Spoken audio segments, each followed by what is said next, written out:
The coins of 1939. A 1939 p Walking Liberty $50. Even if you turned 70 this year, you would not have remembered the 1939-40 New York World's Fair. New York City World's Fair was like a trip into the distant future. At left, the famed Trilon and Perisphere. The fair was pitched as the world of tomorrow. The Trilon was a 700-foot spire-shaped structure that housed the world's longest escalator. The Perisphere, at 180 feet in diameter, was tremendous. It depicted a futuristic metropolis called Democracy seen from a moving sidewalk. It was the most popular sight at the fair, and it was a pity that after the fair ended, it was razed and used as scrap metal for other projects.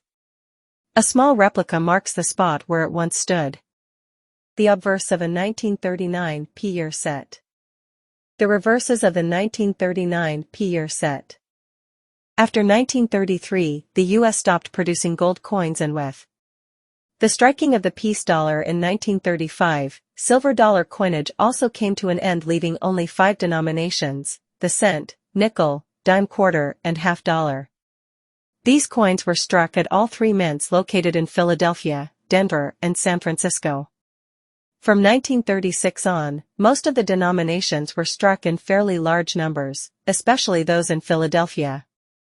As a result, most 1939 coins are inexpensive in all grades up through mint state 64. A 1932 $10 gold piece, probably the last and most affordable date to collect of the $10 eagle denomination. A 1935 peace dollar, the last silver dollar date intended for circulation and common enough to be affordable up through MS 63. In 1939, the workhorse of the economy was the 5 cents nickel, a 1939 Jefferson nickel. The coin could be used for public transit, a soda, an ice cream cone, a candy bar, a newspaper, the parking meter, and lots more. Observing the Walking Liberty $50 and Mercury dime, one has to admire the artistry of Adolph A. Weinman, the sculptor who engraved both coins back in 1916. Who was the woman on these coins? The model for these 2 coins was the young wife of the poet Wallace Stevens, who was said to be quite beautiful. Shortly after the Stevens were married, they rented an apartment in New York City, whose landlord just happened to be Weinman. The sculptor needed a model to sit for his rendition of the new dime and half-dollar competition of 1916, and Elsie posed for him to help defray the cost of the rent. Her husband Wallace Stevens later became a successful insurance company executive and wrote poetry as a means of escape from the stringent requirements of business. Along with Carl Sandburg and Robert Frost, Wallace Stevens became one of the most prominent poets of the first half of the 20th century. Photos taken of Elsie and Wallace Stevens. Weinman's reverses for the Mercury dime and Walking Liberty $50 are among the most beautiful as well. There is one coin struck in 1939 that still represents the key to its series. A BU 1939 D Jefferson nickel. It is the key date to the regular issues of the long-running series, but is not especially rare. In 1939, the Lincoln cent turned 30. The Mercury dime and Walking Liberty $50 celebrated their 23rd birthdays. The Washington quarter was 7 and the Jefferson nickel, just 1. The nickel was actually struck in 2 subtle reverse varieties that year, the types of 38 and 40.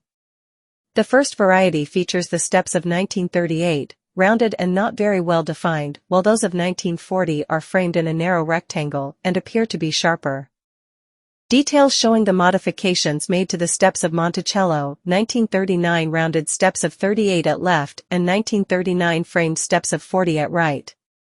A BU 1939 D-year set and lucite holder all are affordable up through MS 64. A 1939s Walking Liberty $50. The 1939s Walking Liberty $50 had a mintage of 2,552,000, one-half that of the Denver Mint and one-third of the Philadelphia Mint outputs, and is more expensive than its 1939 P and D counterparts, but still affordable up through MS 64. 8,795 proof sets were struck in 1939. The original price was $1.89. A 1939 proof set. 1939 commemorative coinage. An amazing 1939 Oregon Trail 50 cents piece, courtesy of Heritage Auction Archives. A 1939 D Arkansas commemorative 50 cents, courtesy of Heritage Auction Archives. 1939 World's Fair official token obverse, Trilon and Perisphere inscribed New York World's Fair and dated 1939 below. Reverse, official token inscribed within beaded oval, created by order / of the Executive / Committee. / March 27, 1939 / signed, Grover W. Whalen / President / plus, outside, around * New York World's Fair 1939 Incorporated -491 Hong Kong dollars silver, reeded edge. Oval, size 22 by 19. 1939 World's Fair memorabilia Trilon and Perisphere 3 cents postage stamp shown at left and grave marker placed where the real Trilon and Perisphere once stood, at right. For most, the 1939 New York World's Fair was a place to explore the possibilities of the future. Thank you for watching my video. Please subscribe and like and comment.